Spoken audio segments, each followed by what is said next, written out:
इस लेक्चर में हम डिस्कस करेंगे कि किस तरह गूगल ड्राइव पे आपके पास कोई फाइल या डाटा पड़ा हुआ है जो in form of text file हो सकता है, CSV फाइल हो सकता है, PSV फाइल्स हो सकती हैं, उनको किस तरह आप लोड करके और यूजिंग गूगल कोलैब अपना मॉडल बिल्ड कर सकते हैं। सो सबसे पहले आपको ये पिप इंस्टॉल -u-q p ड्राइव वाली कमांड इंस्टॉल करके इससे रिलेटेड जो भी आपके पास चीज़ें उनको इंस्टॉल करने हैं।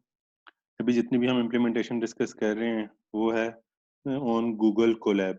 आप जस्ट गूगल पे जाइएगा, गूगल कोलैब सर्च कीजिएगा तो आपके पास वहाँ पे एक आईडी ओपन हो जाएगा जिसको यूज़ करते हुए आप पाइथन का कोड एंटर कर सकते हैं। गूगल ड्राइव से कनेक्ट करने के लिए पहली कमांड आपको रन करनी है ताकि आपके पास अ, आप अपनी गूगल कोलैब की नोटबुक को ड्राइव के थ्रू एक्सेस कर सकें। फिर उसके बाद आपको ये कुछ और लाइंस ऑफ कोड करनी है। आपको इंपोर्ट करना है गूगल ऑथेंटिक को, गूगल ड्राइव को, ऑथ को और गूगल क्रेडेंशियल्स को। जब आप ये 4 कमांड्स इंपोर्ट कर लें देन उसके बाद आपको रिस्पेक्टिव ऑब्जेक्ट्स क्रिएट करने हैं और ऑब्जेक्ट्स क्रिएट करने के बाद आपको जो भी आपकी गूगल ड्राइव पे फाइल पड़ी है उस फाइल की आईडी यहाँ पर प्लेस करनी है। उस फाइल की आईडी आप कैसे गेट कर सकते हैं वो आप गेट करेंगे।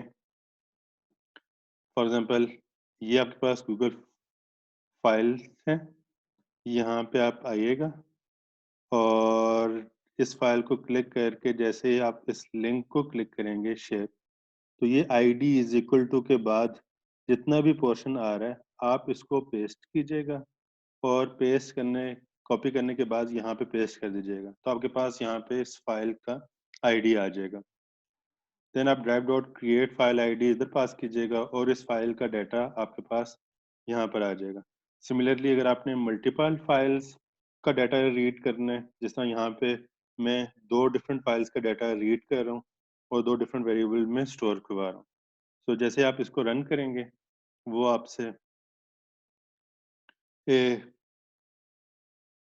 डाटा लोड हो जाएगा।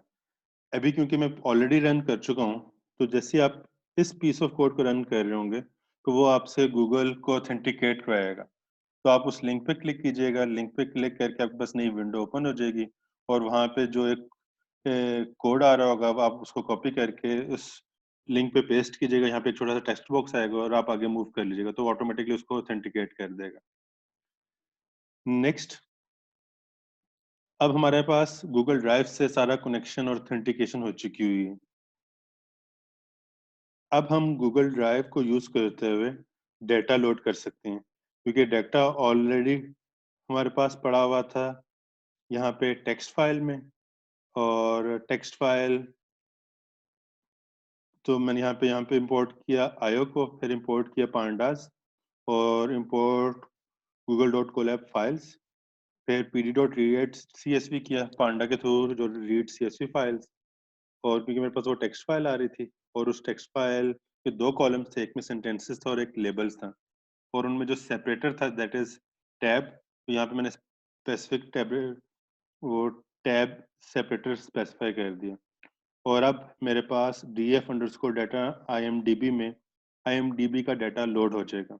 इसी तरह मेरे पास वहाँ पे 2 कॉलम्स थे, एक कॉलम में टेक्स्ट था, सेंटेंसेस थे, दूसरे कॉलम में उसकी क्लास थी 10 और मेरे पास यहाँ पे अगेन इस डाटा फ्रेम में भी और रिस्पेक्टिव डाटा लोड हो जाएगा। इस कमांड को रन कर लेते हैं।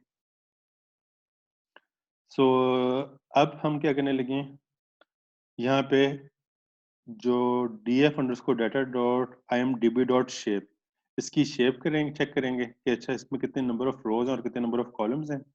और देन IMDb डॉट हेड करेंगे तो हमें उस डाटा जो कि मेरे पास इस डाटा फ्रेम में लोड हुआ है उसकी टॉप 5 रिकॉर्ड शो कर देगा। तो मेरे पास इस फाइल में टोटल नंबर ऑफ रोज हैं 784 और 2 कॉलम्स हैं और उनमें ये मेरे पास 5 रोज आ रही हैं जिसमें मेरे पास सेंटेंसेस है और आगे उसके लेबल्स हैं 01। सिमिलरली येल्प में कितने नंबर ऑफ रोज हैं और उसकी टॉप 5 रोज को प्रिंट करवा लिया यूजिंग डॉट हेड। और यहाँ इस फाइल में हमारे पास आ गया कि टोटल नंबर ऑफ रोज 1000 है और 2 ही कॉलम्स हैं। समटाइम्स हमें ऐसी जरूरत भी पड़ती है कि आपको दोनों फाइल्स को या मल्टीपल फाइल्स को मर्ज करके एक फाइल क्रिएट करनी हो। तो यहाँ पे हम pd.concat का फंक्शन कॉल कर रहे हैं और इसमें जितने भी डाटा फ्रेम हमने मर्ज करने हैं वो हम मर्ज कर रहे हैं। अब देखिएगा कि df.shape में टोटल नंबर ऑफ रोज कितनी होनी चाहिए? टोटल नंबर ऑफ रोज होनी चाहिए 1000 प्लस 748। सो यहाँ ये कमांड हमारे पास 1748 बाय 2 प्रिंट कर देगा और ये जो कमांड है ये पहला रो रिटर्न करेगी उस डाटा फ्रेम में जो भी वैल्यू पड़ी हुई है उसकी। तो अभी तक जो हमने डिस्कस किया कि गूगल कोलैब से को यूज करते हुए जो आपके पास ड्राइव में डाटा पड़ा गूगल ड्राइव में उसको आप कैसे एक्सेस कर सकते हैं। अब हमारे पास डाटा जो आ चुका हुआ है वो इन रिस्पेक्टिव वेरिएबल्स में आ गया। अब हम इनको यूज करते हुए machine learning models deep learning models train कर सकते हैं। Thank you. अल्लाह।